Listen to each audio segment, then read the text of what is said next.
नू में बुर्ज मंडल यात्रा की इजाजत नहीं, लेकिन वीएचपी निकाल रही यात्रा। हिफाजती इंतजामात इंतहाई सख्त। हरियाणा के नू में कशीदगी के दरमियान हिंदू तंजीमों को पुलिस की जानिब से इजाजत नहीं मिलने के बाद भी बुर्ज मंडल यात्रा जारी है और इस दौरान हिफाजती इंतजामात इंतहाई सख्त कर दिए गए हैं और चौकसी शदीद कर दी गई है। चप्पे चप्पे पर पुलिस और ड्रोन से निगरानी रखी जा रही है।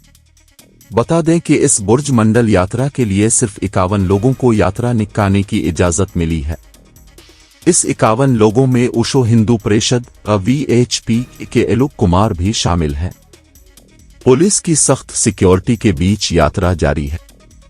न्यूज एजेंसी ANI के साथ हुई बातचीत में वीएचपी के तर्जुमान विनोद बंसल ने कहा, हम लोग अधूरी यात्रा को पूरा करेंगे।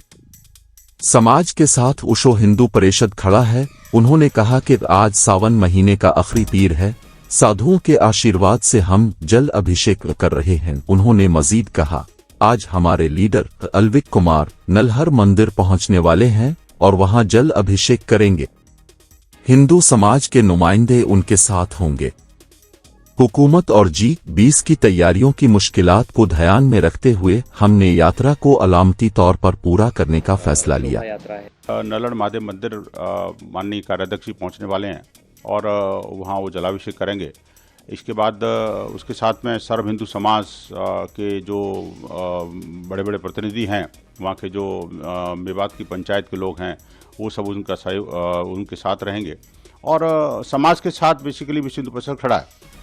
हमने जो सरकार की जो समस्याएं हैं या G20 का आयोजन है, उन सबको ध्यान में रखते हुए इस बार तय किया है कि जो अधूरी यात्रा थी उसको हम इस बार एक तरह से प्रतीकात्मक पूरा करेंगे। प्रशासन की तरफ से ऐसी कोई परमिशन नहीं है शोभा यात्रा की, किसी भी प्रकार की यात्रा की। बाकी जो धार्मिक उसकी परंपराओं के अनुसार जलाभिषेक आप खुद मंदिर में गए होंगे, चल रहा है। तो सर वीएचपी के जो आलोक कुमार हैं वो कह रहे हैं कि हम अपने कार्यकर्ता के साथ आएंगे, तो क्या एंट्री दी जाएगी उन लोगों को? जब मैंने बता दिया, प्रशासन की तरफ से कोई ऐसा ही अनुमति नहीं है और हम आपसी सहमति से बातचीत करके भी रोक रहे हैं और अगर कानून व्यवस्था के मेंटेन करने की जरूरत पड़ी तो उसके लिए भी फोर्स डिप्लॉयड है। इसके अलावा जिस तरह से आप बता रहे हैं सर, जलाभिषेक कर सकते हैं, सोमवार का दिन भी है, तो क्या अगर आके वो सिर्फ जलाभिषेक करना चाहें तो आप किसी भी मंदिर में जाके स्वयं देख लीजिए, जलाभिषेक सुबह 4 बजे से चल रहा है। जो अपने धार्मिक आस्था के अनुसार जहाँ जाके कर रहा है, हो सकता है स्थानीय लोग तो काफ़ी हद तक कर भी चुके हो।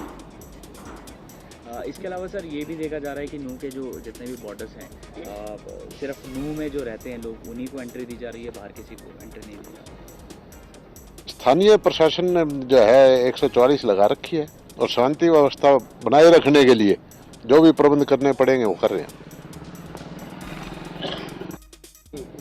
आपके माध्यम से भी मैं अपील करना चाहता हूं कि शांति व्यवस्था बनाए रखें और अपनी धार्मिक आस्था के अनुसार, जो आज सावन का आखिरी सोमवार है, पहले 3 सोमवार जा चुके, जैसे अब तक करते हैं वैसे अपने